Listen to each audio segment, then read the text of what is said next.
Shabbat Shalom, everyone. Mazel Tov to Noah, Kashani, and to the whole Kashani family on this wonderful simcha of Noah's bar mitzvah. We are so honored and blessed to be here celebrating with you today, Noah. I want to share with you about my newest reading habit. I read, generally speaking, 2 books at a time. One is a more serious Jewish book directly related to my work as a rabbi. And then I like to read a more fun, lighthearted book. I call it my Just for Fun book. And in my current Just for Fun book, there is a young woman who the story's about, and she is a really likable character, and she struggles with anxiety. She allows her fears and insecurities to take center stage. And at one point in the book, her coworker says to her this line. She says, "You would be so much happier if you saw yourself how everyone else sees you." And when I read that line, naturally, my mind turned to this week's Torah portion, Parshat Shlach Lecha. Even when reading my Just for Fun book, I can't help but think about the Parsha. Because, as we heard in the beautiful blessings from Noah's parents, Shlach Lecha tells us the story of the 12 spies. Adonai tells Moses to send leaders from the 12 tribes to scout our homeland, the land we are returning to after generations of slavery in Egypt, before we re-enter it and reclaim it as our own. So these scouts go out and they return after 40 days, and all the spies agree that it is, as God told us, a land flowing with milk and honey, and in fact they bring back produce, delicious fruit from the land. But 10 of the spies say, there are giants there. The people that have taken over the land while we were slaves in Egypt, they are giant and scary and intimidating, and if we try to go say this is our land, we will not succeed. But there are the 2 spies, Caleb and Joshua, who say, we will succeed as Adonai is with us. But these 10 spies, they don't let up. They say, no, these people in the land, they are so giant and terrifying. Vanehi ve'einenu kachal gavim vechen hayinu be'eineihem. We looked like grasshoppers to ourselves, and so we must have looked to them. We looked like grasshoppers to ourselves, and so we must have looked to them. And then the whole Israelite community proceeds to panic, letting their fears, anxieties, and insecurities take hold. People call the Jewish people the people of the book. It is true. We are a people of stories, and we understand the power of the stories we tell. And the same holds true, our tradition teaches us, when it comes to the stories we tell about ourselves. Our self-perception and the stories we tell about how others perceive us can shape our reality so profoundly that we become the very story we tell. And we even learn this from Proverbs, which teaches us what people believe about themselves in their very souls, so they are. Can you imagine if a certain sports team was focused on what a 7'4" giant thought of them? If that was their focus, do you think the Knicks would have won Game 4 of the playoffs this week in such a dramatic way? I don't think so.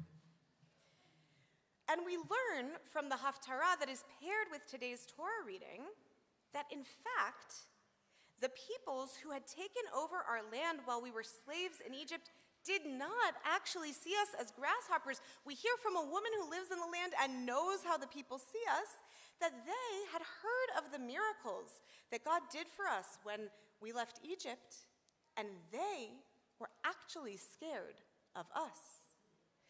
But these 10 spies allowed these assumptions about how they must have seen us. They must have seen us as insignificant. And they allowed that to actually lead the whole people into taking that on and saying, we can't succeed in reclaiming our homeland. And because of this, God realizes this generation is not ready to enter the land, to re-enter the promised land. And that's why God led us for 40 years wandering throughout the desert, even though it could have been a much quicker journey. But because that generation wasn't ready to take on what it meant to reclaim our land, that generation who were slaves in Egypt, they had to die out in the desert along with the 10 spies who allowed this fear, anxiety, and insecurity to take hold. But the next generation, the generation that was born in the desert and could bring in a new perspective, and the 2 spies, Caleb and Joshua, were able to enter and reclaim our homeland. My father's side of the family is Orthodox. For many years, before becoming a rabbi, I was pursuing a career in theater. Looking back now, one of the reasons it took me so long to acknowledge that I wanted to become a rabbi was that I was worried about how my father's side of the family would see me. More than anyone else, I was worried about my grandmother, my Savta Edie. May her memory be for a blessing. We were extremely close, and her opinion mattered to me deeply. I had convinced myself that if I became a rabbi, somehow I wouldn't measure up to what she hoped for me, or that she would see me differently in not such a good way. This was a story I was telling myself about how she saw me or how she would see me, and I never actually knew how she felt. Eventually, I stopped trying to predict what other people would think and decided to follow the path that felt right. And when I did, I discovered that my fears had been completely wrong. Savta Edie was more proud of me than I could ever have imagined. What held me back wasn't actually how she saw me or how she might see me. What held me back, or wasn't actually how she saw me. What held me back was how I imagined she saw me and how she might see me. And once I let go of that imagined version of her judgment, I was free to step toward the life I was meant to live. How many opportunities do we decline because we're worried about how other people see us, or we're worried about how other people might see us? How many conversations do we avoid because we assume someone doesn't want to hear from us? How many acts of leadership, kindness, or courage do we leave undone because we have already decided how others must see us and we can't do that?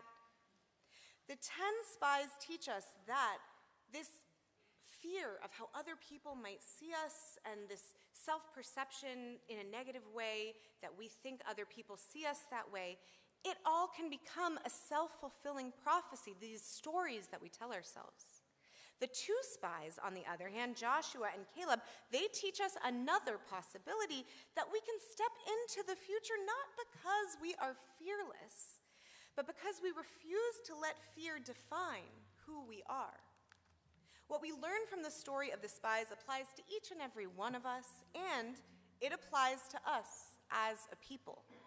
We are, of course, in a moment where there is a lot of conversation around how people see us, the Jewish people, as a whole. And I won't sugarcoat it and say that everyone is our friend. And it is understandable if we want to let our fears, anxieties, and insecurities take center stage, and yet Parashat Shlach Lecha reminds us that we, the Jewish people, have often underestimated our own strength. While we cannot control how the world sees us, we can refuse to define ourselves by our fears about how the world might see Jews. We often live not according to actual reality, but according to the stories we tell ourselves about how others see us. What the coworker says to the main character in my Just for Fun book, "You would be so much happier if you saw yourself how everyone else actually sees you," is essentially the antidote to what went wrong in the episode of the spies. The main character in my book sees herself as inadequate. Everyone else sees her as more than capable. The spies, the 10 spies, see themselves as grasshoppers. The nations in the land see them as formidable. Joshua and Caleb could have been the antidote, but the people weren't ready to follow their lead.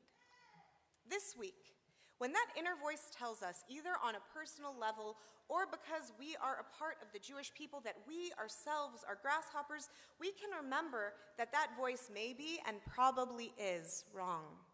Let's see what it might feel like to see ourselves the way God actually sees us, the way those who love us actually see us, and the way those who don't know us might even actually see us. Who knows? That might just make us all a lot happier. Shabbat Shalom.